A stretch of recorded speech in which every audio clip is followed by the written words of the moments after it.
ଆଜିର ପ୍ରଶ୍ନ କେଉଁ ଗ୍ୟାସ୍ ଦ୍ୱାରା ଲୁହାରେ କଳଙ୍କ ଲାଗିଥାଏ? ଏହାର ସଠିକ୍ ଉତ୍ତର ଜାଣିଥିଲେ କମେଣ୍ଟ କରନ୍ତୁ। ଏଇଭଳି ମଜାଳିଆ ଭିଡ଼ିଓ ଦେଖିବା ପାଇଁ ଆମ ଚ୍ୟାନେଲକୁ ସବସ୍କ୍ରାଇବ୍ କରିନିଅନ୍ତୁ। ତ ବନ୍ଧୁଗଣ ଏହାର ସଠିକ୍ ଉତ୍ତର ହେଉଛି ଅକ୍ସିଜେନ୍। ପ୍ରଶ୍ନ ଜଣ୍ଡିସ୍ କାରଣରୁ ଶରୀରର କେଉଁ ଅଙ୍ଗ ନଷ୍ଟ ହୋଇଯାଏ? ଏହାର ସଠିକ୍ ଉତ୍ତର ଜାଣିଥିଲେ କମେଣ୍ଟ କରନ୍ତୁ। ଏଇଭଳି ମଜାଳିଆ ଭିଡ଼ିଓ ଦେଖିବା ପାଇଁ ଆମ ଚ୍ୟାନେଲକୁ ସବସ୍କ୍ରାଇବ୍ କରିନିଅନ୍ତୁ। ଏବେ ଟାଇମ୍ ଷ୍ଟାର୍ଟ ହେଉଛି ଆପଣଙ୍କର। ଏହାର ସଠିକ୍ ଉତ୍ତର ହେଉଛି ସାଙ୍ଗମାନେ ଲିଭର। ଆଜିର ପ୍ରଶ୍ନ ପଣସ କେଉଁ ଦେଶର ଜାତୀୟ ଫଳ? ଏହାର ସଠିକ୍ ଉତ୍ତର ଜାଣିଥିଲେ କମେଣ୍ଟ କରନ୍ତୁ। ଏହିଭଳି ମଜାଳିଆ ଭିଡ଼ିଓ ଦେଖିବା ପାଇଁ ଆମ ଚ୍ୟାନେଲକୁ ସବସ୍କ୍ରାଇବ୍ କରିନିଅନ୍ତୁ। ଏହାର ସଠିକ୍ ଉତ୍ତର ହେଉଛି ବାଂଲାଦେଶ। ଆଜିର ପ୍ରଶ୍ନ କେଉଁ ଜୀବର ଚର୍ମରୁ 40 ପ୍ରକାରର ଔଷଧ ତିଆରି କରାଯାଏ? ଏହାର ସଠିକ୍ ଉତ୍ତର ଜାଣିଥିଲେ କମେଣ୍ଟ କରନ୍ତୁ। ଏହିଭଳି ମଜାଳିଆ ଭିଡ଼ିଓ ଦେଖିବା ପାଇଁ ଆମ ଚ୍ୟାନେଲକୁ ସବସ୍କ୍ରାଇବ୍ କରିନିଅନ୍ତୁ। ସାଙ୍ଗମାନେ ଏହାର ସଠିକ୍ ଉତ୍ତର ହେଉଛି କଇଁଛ।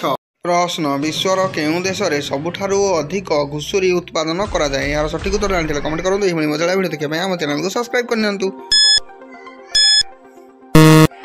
ତ ବନ୍ଧୁଗଣ ସଠିକ୍ ଉତ୍ତର ଚୀନ। ପ୍ରଶ୍ନ କେଉଁ ଜୀବର କେବେ ବି ଆଖିପତା ପଡ଼ିନଥାଏ? ଏହାର ସଠିକ୍ ଉତ୍ତର ଜାଣିଥିଲେ କମେଣ୍ଟ କରନ୍ତୁ। ଏହିଭଳି ମଜାଳିଆ ଭିଡ଼ିଓ ଦେଖିବା ପାଇଁ ଆମ ଚ୍ୟାନେଲକୁ ସବସ୍କ୍ରାଇବ୍ କରିନିଅନ୍ତୁ। ଏହାର ସଠିକ୍ ଉତ୍ତର ମାଛ।